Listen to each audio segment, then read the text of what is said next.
യാക്കോബായ സഭ നിരണം ഭദ്രാസനം മുൻ അധ്യക്ഷൻ ഡോക്ടർ ഗീവർഗീസ് മാർ കൂറിലോസിന് 15 ലക്ഷം രൂപ ഓൺലൈൻ തട്ടിപ്പിലൂടെ നഷ്ടപ്പെട്ടതായി പരാതി.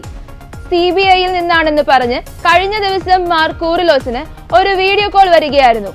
മുംബൈ സ്വദേശി നരേഷ് ഗോയൽ എന്നയാളുമായി ബന്ധപ്പെട്ട കള്ളപ്പണ കേസിൽ ഡോക്ടർ ഗീവർഗീസ് മാർ കൂറിലോസ് പ്രതിയാണെന്ന് പറഞ്ഞ് വ്യാജരേഖകൾ കാണിച്ച് ഭീഷണിപ്പെടുത്തുകയായിരുന്നു.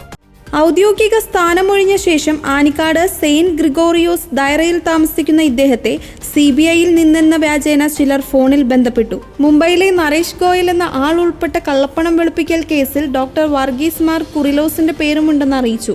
ഇത് വ്യക്തമാക്കുന്ന ചില വ്യാജരേഖകൾ കാട്ടുകയും ഓൺലൈൻ മാർഗം ഓഗസ്റ്റ് 2-ന് ജുഡീഷ്യൽ വിചാരണ നടത്തുകയും ചെയ്തു.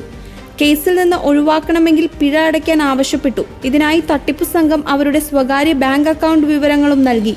തുടർന്ന് മുൻ മെത്രാപ്പോലിത്തയുടെ അക്കൗണ്ടിൽ നിന്ന് 2 ദിവസങ്ങളിലായി തുക തട്ടിയെടുക്കുകയും ചെയ്തു. കിഴായ്പൂർ സ്റ്റേഷൻ ഇൻസ്പെക്ടർ വിപിൻ ഗോപിനാഥിന്റെ നേതൃത്വത്തിൽ കേസെടുത്ത് അന്വേഷണം ആരംഭിച്ചു. ഈ മാസം 2-നായിരുന്നു സംഭവം.